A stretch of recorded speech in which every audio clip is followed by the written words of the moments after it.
Looking at in-depth interviews, also referred to it as IDIs, and it is also a very powerful qualitative research technique.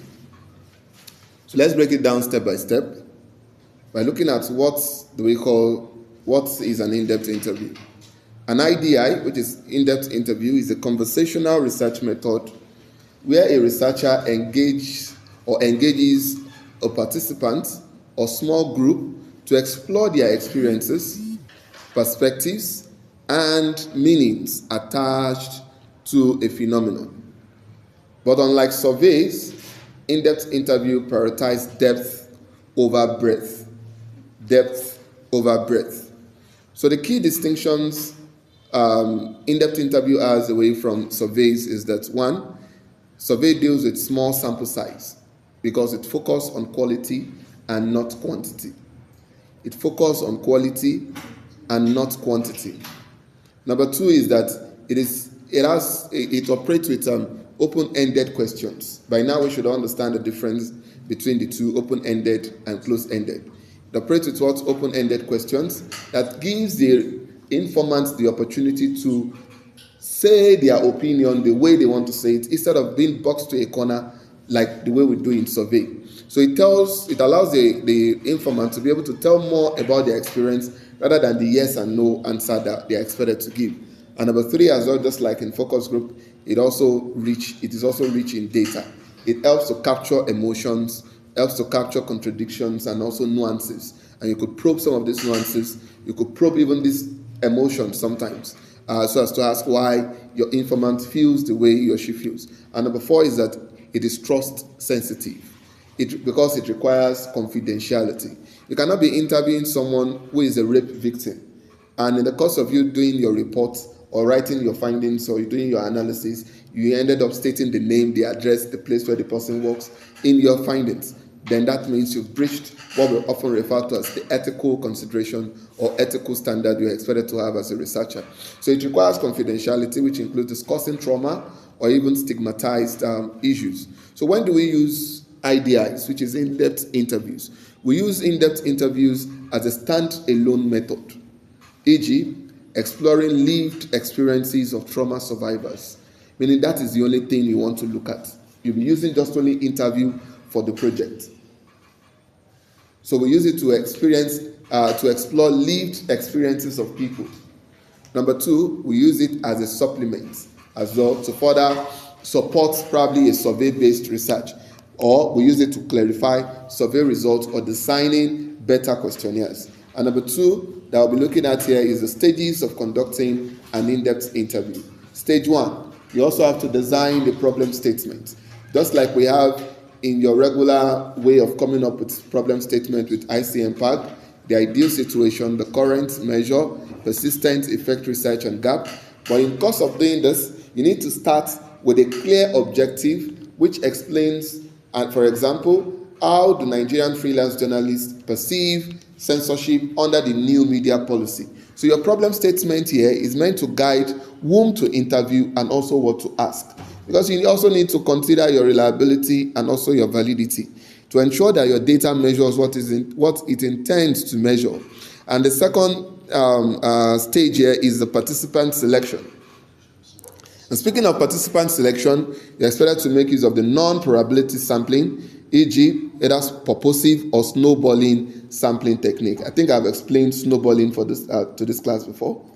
Yes. So we have the target information rich. You are also expected to target information-rich participants. And we'll talk about targeting information-rich participants. It means you need to target experts for your in-depth interview.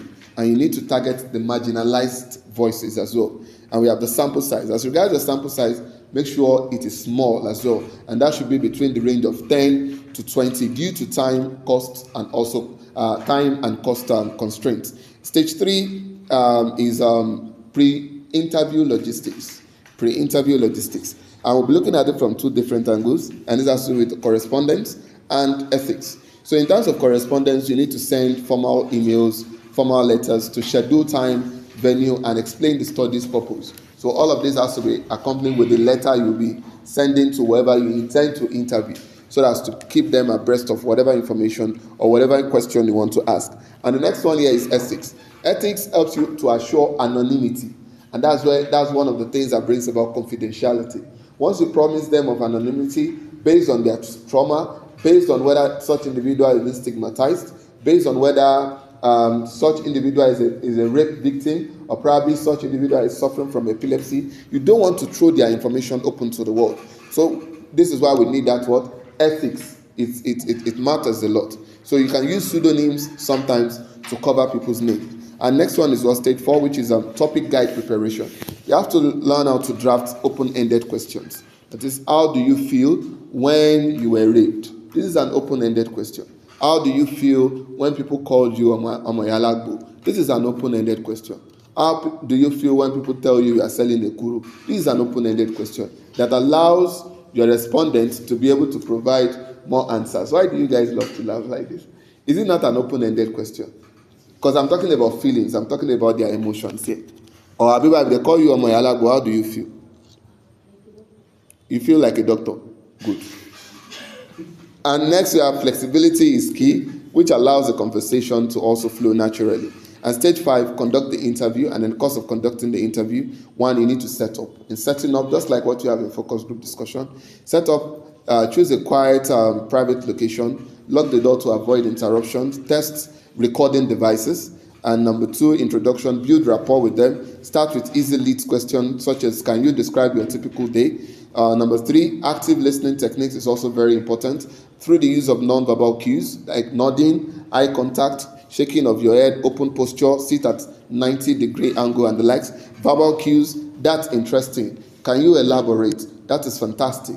These are what verbal cues. Non-verbal cues is when you use your body to gesticulate to show that, yes, you understand. And the next one here is probes and prompts. Probes means to dig deeper.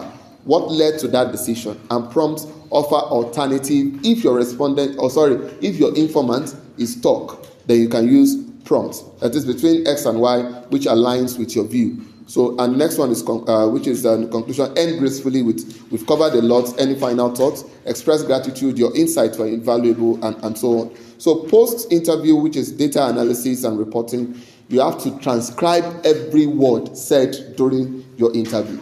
But today we are lucky. We now have transcribed software that can help you to transcribe what people had said. So you have to do what is known as thematic analysis. Thematic analysis allows you to identify patterns. And patterns is often done like things like fear of censorship. When people talk about a particular thing, you can itemize them to say, these are the people that said something about this thing. And the next one is report writing. Use direct quotes to humanize findings. So why does this matter?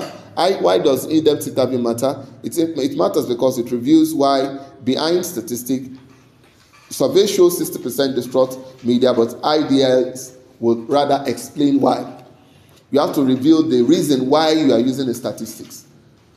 In survey, you can say 60% constitutes males in Summit University. But in in-depth interview, you have to tell us why 60% are male students. And the next one here is critical for policy design, which is advocacy or understanding marginalized group. And we have a class marginalized group. So we're supposed to have a class activity. However, this is where we'll stop for the class for in-depth interview, and this will call it a day for the session. Thank you for your time.